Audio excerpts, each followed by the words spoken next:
80व्या स्वातंत्र्य दिवसानिमित्त मी माझ्या गावात मुळगावी संतूक पिंपरी इथे आले होतो आणि इथे येऊन मी शाळेची पाहणी केली। तर शाळेमध्ये जे आहे ते मुलांना बसायला बेंच नाही, सगळे मुलं खाली बसतायत। दुसरी पाण्याची सुविधा नाहीये, मुलांना प्यायचं पाणी नाहीये। तिसरी जी प्रॉब्लेम आहे ती जी आहे की बाथरूम घाण आहे, तिथं पाण्याची सुविधा बाथरूम मध्ये फुटलेले आहेत। त्या खिडक्यांना झाकण्यात आलेले उपमुख्यमंत्री एकनाथ शिंदेंच्या बॅनरनी। तर ही अवस्था इथलची आहे।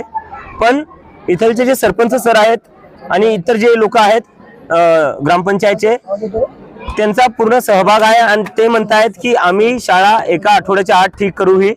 तर मी त्यांचे खूप खूप आभार व्यक्त करतो आणि याच प्रकारे ठीक होणार आहे। आपल्या सगळ्यांना एकत्र येऊन या शाळा ठीक कराव्या लागतील।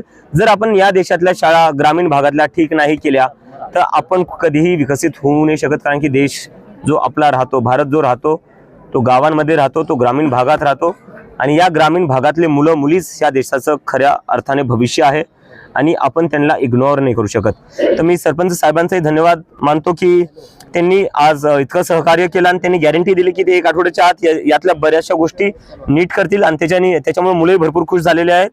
तर आपल्याला अशाच प्रकारचं इंटेन्शन पाहिजे जिथं लोक तयार आहेत काम करायला।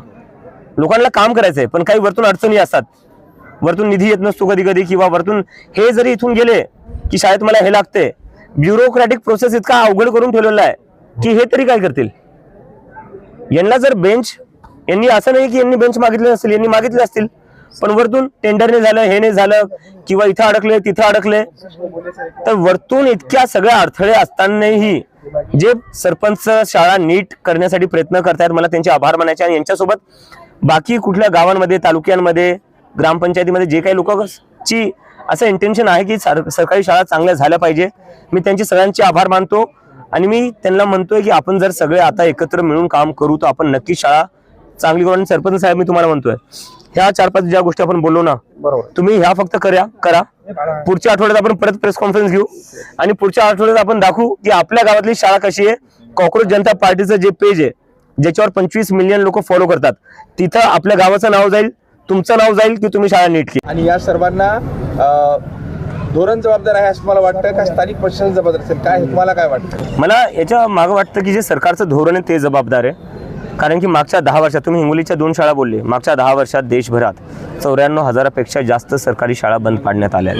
ते एक धोरण आहे की सरकारी शाळा चांगल्या नाही करायच्या, सरकारी शाळा बंद पाडायच्या। त्याने होणार काय, सरकारी शाळांना फायदा होईल आणि त्याने होणार काय, प्रायव्हेट शाळांना फायदा होईल।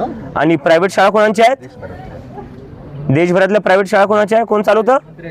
कोण?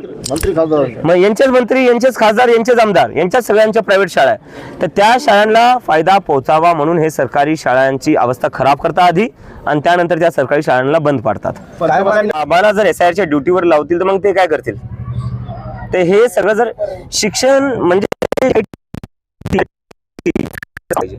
ते आहे मुलांना शिकवणं, मुलांना घडवणं।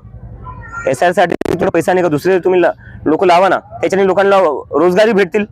देशात तशी बेरोजगारी खूप झाली, तर SIR साठी तुम्ही बाहेरून लोक हायर का नाही करत? टीचर्सला का तुम्ही SIR च्या कामावर लावतात? कारण की तुम्हाला पैसे वाचवायचे, फुकटमध्ये तुम्हाला काम करून। टीचर्सला फक्त टीचिंगचंच काम दिलं पाहिजे, फक्त मुलांना शिकवण्याचं काम असलं पाहिजे। 12 भानगडी त्यांच्या मागे लावतात ते नाही लावल्या पाहिजे।